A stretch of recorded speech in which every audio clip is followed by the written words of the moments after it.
ಅರೆ ಕಡಿಮೆ ಹಾಕು ಆದ್ರೆ ಅಸಲಿ ಹಾಕು. MDH ಕಾಶ್ಮೀರಿ ಕೆಂಪು ಮೆಣಸಿನ ಪೌಡರ್. MDH. ನನ್ನ ದೂರನ್ನ ಕಮಿಷನರ್ ಸ್ವೀಕರಿಸಿದ್ದಾರೆ. ಸಮಾಜಕ್ಕೆ ಒಂದು ಸಂದೇಶ ಹೋಗಬೇಕು ಅಂತ ಹೇಳ್ತಾ ಇದ್ದೇನೆ. ದರ್ಶನ್ ಫ್ಯಾನ್ಸ್ ವಿರುದ್ಧ ದೂರು ಬಳಿಕ ರಮ್ಯಾ ಈ ಹೇಳಿಕೆಯನ್ನ ಕೊಟ್ಟಿದ್ದಾರೆ. ದರ್ಶನ್ ತಪ್ಪು ಮಾಡ್ತಾ ಇದ್ದಾರೆ, ಫ್ಯಾನ್ಸ್ಗೆ ಇದು ತಪ್ಪು ಅಂತ ಹೇಳಬೇಕಲ್ವಾ, ಒಂದು ಮೆಸೇಜ್ ಅನ್ನ ಕೊಡಬೇಕಲ್ವಾ. ದರ್ಶನ್ ವಿರುದ್ಧವೂ ಕೂಡ ನಟಿ ರಮ್ಯಾ ಈ ಸಂದರ್ಭದಲ್ಲಿ ಗರಂ ಆದ್ರು. ಈ ಹಿಂದೆಯೂ ಕೂಡ 2 ವರ್ಷ ಹಿಂದೆ ಫ್ಯಾನ್ಸ್ ವಾರ್ ಸಂದರ್ಭದಲ್ಲೂ ಕೂಡ ನಾನು ಹೇಳಿದ್ದೆ. ಹಾಗೆ ದರ್ಶನ್ ಅವರು ಒಂದು ಮೆಸೇಜ್ ಅನ್ನ ಕಳಿಸಿದ್ರೆ ರೇಣುಕಾಸ್ವಾಮಿನೂ ಬಹುಶಃ ಇಂತಹ ಮೆಸೇಜ್ ಅನ್ನ ಕಳಿಸ್ತಾ ಇರಲಿಲ್ಲ, ಈ ರೀತಿ ಘಟನೆಗಳಾಗ್ತಾ ಇರಲಿಲ್ಲ ಅನ್ನುವಂತಹ ಮಾತನ್ನ ನಟಿ ರಮ್ಯಾ ಹೇಳಿದ್ದಾರೆ. ಅಂದ್ರೆ ಯಾರಿದನ್ನೆಲ್ಲ ಮಾಡ್ತಾ ಇದ್ದಾರೆ ಅವರ ವಿರುದ್ಧವಾಗಿ ತತ್ಕ್ಷಣದಲ್ಲಿ ಕ್ರಮ ಆಗಬೇಕು ಅಂತ ಹೇಳಿ ಒತ್ತಾಯ ಮಾಡಿದ್ದಾರೆ ನಟಿ ರಮ್ಯಾ. ಅದಾದ್ಮೇಲೆ ಟ್ರೋಲ್ಗಳೆಲ್ಲ ಸೊ ಸುಪ್ರೀಂ ಕೋರ್ಟ್ ಅವರು ಒಂದು ಸ್ಟೇಟ್ಮೆಂಟ್ ಕೊಟ್ಟಿದ್ರು ಹೋದ್ವಾರ ಜುಲೈ 24 ಅನ್ಸುತ್ತೆ. ಸೊ ನಾನು ಅದನ್ನು ಆ್ಯಕ್ಚುಲಿ ಶೇರ್ ಮಾಡಿದ್ದೆ ನಾನು ಇನ್ಸ್ಟಾಗ್ರಾಮಲ್ಲಿ ಮತ್ತು ಟ್ವಿಟರಲ್ಲಿ, ಸೇಯಿಂಗ್ ದಟ್ ಸುಪ್ರೀಂ ಕೋರ್ಟಿಂದ ಸಾಮಾನ್ಯ ಜನರಿಗೆ ಎಲ್ಲೋ ಒಂದು ಕಡೆ ಹೋಪ್ ಇದೆ, ನಮಗೆ ಜಸ್ಟಿಸ್ ಸಿಗತ್ತೆ ಅಂತ.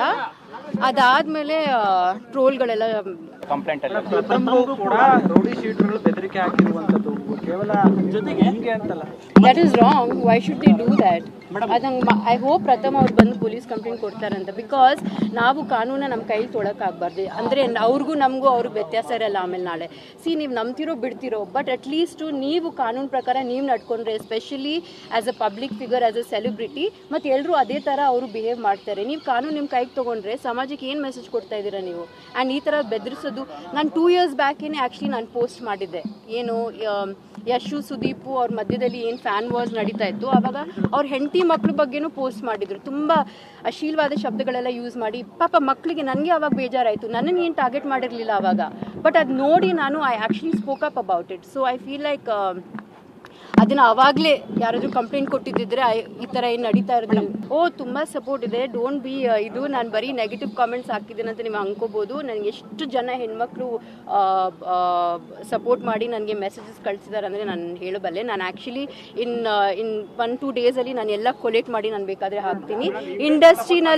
ಇಂಡಸ್ಟ್ರಿನಲ್ಲೂ ಕೂಡ ನನಗೆ ತುಂಬ ಜನ ಮೆಸೇಜ್ ಮಾಡಿದ್ದಾರೆ, DM ಮಾಡಿದ್ದಾರೆ, ಬಟ್ ಅವ್ರಿಗೆ ಸಂಕೋಚ ಡೈರೆಕ್ಟಾಗಿ ಹೇಳೋಕ್ಕೆ, ಯಾಕಂದರೆ ಅವ್ರಿಗೆ ಭಯ. ಎಸ್ಪೆಷಲಿ ಹೆಣ್ಮಕ್ಳಿಗೆ ಏನು ಗೊತ್ತಾ, ನಮಗೆ ಸೆಲ್ಫ್ ರೆಸ್ಪೆಕ್ಟು ಮತ್ತು ನಮ್ಮ ಕ್ರೆಡಿಬಿಲಿಟಿ ತುಂಬಾ ಮುಖ್ಯ. ಸೊ ಫಸ್ಟ್ ಏನು ಮಾಡ್ತಾರೆ, ಹೆಣ್ಮಕ್ಳಿಗೆ ಅವ್ರು ಇದು ಮಾಡಬೇಕಂದ್ರೆ ಕ್ಯಾರೆಕ್ಟರ್ ಅಸಾಸಿನೇಷನ್ ಮಾಡ್ತಾರೆ. ಸೊ ಹೆಣ್ಮಕ್ಳು ಪಾಪ ತುಂಬ ಹೆದರ್ಕೋತಾರೆ, ಕಂಪ್ಲೇಂಟ್ ಕೊಡಲ್ಲ, ಸುಮ್ಮನೆ ಆಗ್ಬಿಡ್ತಾರೆ. ಬಟ್ ಅವ್ರಿಗೆ ಅದೇ ಬೇಕಾಗಿರೋದು. ಬಟ್ ನಾವು ಸುಮ್ಮನೆ ಇರೋಕ್ಕಾಗಲ್ಲ, ನಾವು ಆ್ಯಕ್ಚುಲಿ ಧ್ವನಿ ಎತ್ತಬೇಕು, ಇದ್ರ ಬಗ್ಗೆ ನಾವು ಮಾತಾಡಲೇಬೇಕು. ಇಲ್ಲಾಂದರೆ ಆಯಿತು ಫೈನ್, ನಾನು ಇವತ್ತು ಹೋಗ್ತೀನಿ, ಅಟ್ಲೀಸ್ಟ್ ನಾನು ಒಂದು ವಿಷಯದ್ರಲ್ಲಾದರೂ ನಾನು ಏನಾದರೂ ಒಂದು ಹೋರಾಟ ಮಾಡಿದ್ದೀನ, ಒಬ್ರಿಗೆ ಇದು ಮಾಡಿದ್ದೀನ, ಅದು ನನಗೆ ಐ ಫೀಲ್ ಇಸ್ ಇಂಪಾರ್ಟೆಂಟ್. ಈ ಬೆಳವಣಿಗೆ ಆದಾಗಿಂದ ಬೆಳಗ್ಗೆಯಿಂದ ಒಂದು ಕಡೆ ವಿಜಯಲಕ್ಷ್ಮಿ ಮೇಡಮ್ ಕೂಡ ಒಂದು ಟ್ವೀಟ್ ಮಾಡಿದ್ದಾರೆ, ಅದನ್ನು ಕೂಡ ನೀವು ಗಮನಿಸಿರ್ತೀರ ಅನ್ಕೊಳ್ತೀವಿ. ನಾನು ನೋಡಿಲ್ಲ. ಜೊತೆಗೆ ಅಂದ್ರೆ ಒಂದು ಮಾತು ಹೇಳಿದ್ದಾರೆ, ಒಂದು ಪೋಸ್ಟ್ ಮಾಡಿರ್ತಾರೆ, ಹೇಳಿ. ಅದೇ ಅವರು ಬುದ್ಧಿವಂತರ ಮೌನ ಮುಖ್ಯ, ಮೂರ್ಖರ ಮಾತಿಗಿಂತ ಅನ್ನುವಂಥದ್ದು ವಿಜಯಲಕ್ಷ್ಮಿ ಅವರು ಪೋಸ್ಟ್ ಮಾಡಿರುವಂಥದ್ದು. ಇನ್ನೊಂದು ಕಡೆ ರಕ್ಷಿತಾ ಅವರು ಕೂಡ ಮಾತಾಡಿದ್ದಾರೆ, ಅದ್ರ ಬಗ್ಗೆ ಏನು ಹೇಳ್ತೀವಿ? ಆ್ಯಕ್ಚುಲಿ ಐ ಡೋಂಟ್ ಥಿಂಕ್ ಅವರಿಬ್ರು ನನ್ನ ಬಗ್ಗೆ ಹೇಳಿದಾರೆ ಅಂತ ನನಗೆ ಅನ್ಸಲ್ಲ. Because Viji I don't think ಅವ್ರು ಏನಾದರೂ ಆ ಥರ ಹಾಕಿದ್ರೆ she must be under pressure or something. Because ಅವರು ಯಾವತ್ತೂ ಆ ಥರ I don't think we have that relationship. ರಕ್ಷಿತಾನು ಕೂಡ ಐ ಡೋಂಟ್ ಥಿಂಕ್ ನನಗೆ ಯಾರು ಕಳಿಸಿದ್ರು ಅವ್ರು ಹಾಕಿದ್ದು, I don't think it is pertaining to me. I think in fact ಅವರು ಸೆಕೆಂಡ್ ಪೋಸ್ಟ್ ಏನೋ ಹಾಕಿದ್ರು, what I want to see go viral is basic human decency alva. So I think it's against the trolls who are saying all those bad things. ಅಂದ್ರೆ ಕನಿಷ್ಠ ಸಭ್ಯತೆ ಇರಬೇಕಿತ್ತು ಅನ್ನೋ ರೀತಿಯಲ್ಲಿ ಮಾತನಾಡಿದ್ರು, ಹೇಗೆ consider ಮಾಡ್ತಾರೆ? ಆಕ್ಚುಲಿ ನನಗೆ ಹೆಣ್ಮಕ್ಳು ಹೆಸರಲ್ಲ ಅನ್ಸುತ್ತೆ. ನನಗೆ ಇವ್ರು ಹುಡುಗರು ಏನ್ ಮಾಡ್ತಾ ಇದಾರೆ ಗೊತ್ತಾ, ಅವ್ರು ಬೇಕಂತ ಹುಡುಗಿರ ಹೆಸರು ಯೂಸ್ ಮಾಡ್ತಾ ಇದಾರೆ, ಹುಡುಗಿರ್ ಫೋಟೋ ಯೂಸ್ ಮಾಡ್ತಾ ಇದಾರೆ. ನನ್ಗೆ ಅನ್ಸಲ್ಲ ಈ ತರ ಯಾವ ಬಾಯಲ್ಲೂ ಹೆಣ್ಮಕ್ಳು ಬಾಯಲ್ಲಂತೂ ಈ ಥರ ಪದಗಳು ಬರೋದು ಸಾಧ್ಯನೇ ಇಲ್ಲ. ಐ ಡೆಫಿನೆಟ್ಲಿ ಫೀಲ್ ದ್ಯಾಟ್ ಇವ್ರು ಯಾರೋ ಒಬ್ರು ಕೂತ್ಕೊಂಡು ಒಂದು 100 ಅಕೌಂಟ್ ಮಾಡಿದ್ದಾರೆ, ಯಾವುದಕ್ಕೂ ಮುಖನೂ ಇಲ್ಲ, ಹೆಸರು ಇಲ್ಲ, ಏನೇನೋ ಯೂಸರ್ ನೇಮ್ ಯೂಸ್ ಮಾಡ್ತಾ ಇದ್ದಾರೆ. ಎಸ್ಪೆಷಲಿ ಹೆಣ್ಮಕ್ಳದು ಫೋಟೋಸ್ ಮಿಸ್ಯೂಸ್ ಮಾಡ್ತಾ ಇದ್ದಾರೆ. ಇನ್ಫ್ಯಾಕ್ಟ್ ನನಗೆ ಒಬ್ಬರು ಟ್ರೋಲ್ ಮಾಡಿರೋರು ಸಿಸ್ಟರ್ ನನಗೆ ಮೆಸೇಜ್ ಮಾಡಿದ್ರು, ಮ್ಯಾಮ್ ನಾವು ಕ್ಷಮಿಸಿ ಪ್ಲೀಸ್, ಗೊತ್ತಿರಲಿಲ್ಲ ನಮ್ಮ ಅಣ್ಣ ಹಿಂಗೆ ಮಾಡಿಬಿಟ್ಟಿದ್ದಾರೆ ಅಂತ ಅವ್ರ ಮೆಸೇಜ್ ಕೂಡ ನಾನು ಕಂಪ್ಲೇಂಟಲ್ಲಿ ಇದ್ದೀನಿ, ಅದು ಕೂಡ ಸಿಗ್ಬೋದೇನೋ. ಎಸ್ ನಟಿ ರಮ್ಯಾ, ಇದು ನನ್ನೊಬ್ಬಳ ಸಮಸ್ಯೆ ಅಲ್ಲ, ಹಲವು ಹೆಣ್ಣು ಮಕ್ಕಳಿಗೆ ಈ ರೀತಿ ಸಮಸ್ಯೆ ಆಗ್ತಲಿರುತ್ತೆ. ಅವರೆಲ್ಲರ ಪರವಾಗಿ ನಾನಿವತ್ತು ಕಂಪ್ಲೇಂಟ್ ಅನ್ನ ಕೊಟ್ಟಿದ್ದೀನಿ, ಇದರ ವಿರುದ್ಧವಾಗಿ ಕ್ರಮ ಆಗಬೇಕು. ಜೊತೆಗೆ ಇಂಡಸ್ಟ್ರಿಯಲ್ಲಿ ಸಾಕಷ್ಟು ಜನ ನನಗೆ ಸಪೋರ್ಟ್ ಮಾಡಿದ್ದಾರೆ, ಆ ಬಗ್ಗೆ ಮೆಸೇಜ್ ಅನ್ನ ಕೂಡ ಕಳಿಸಿದ್ದಾರೆ.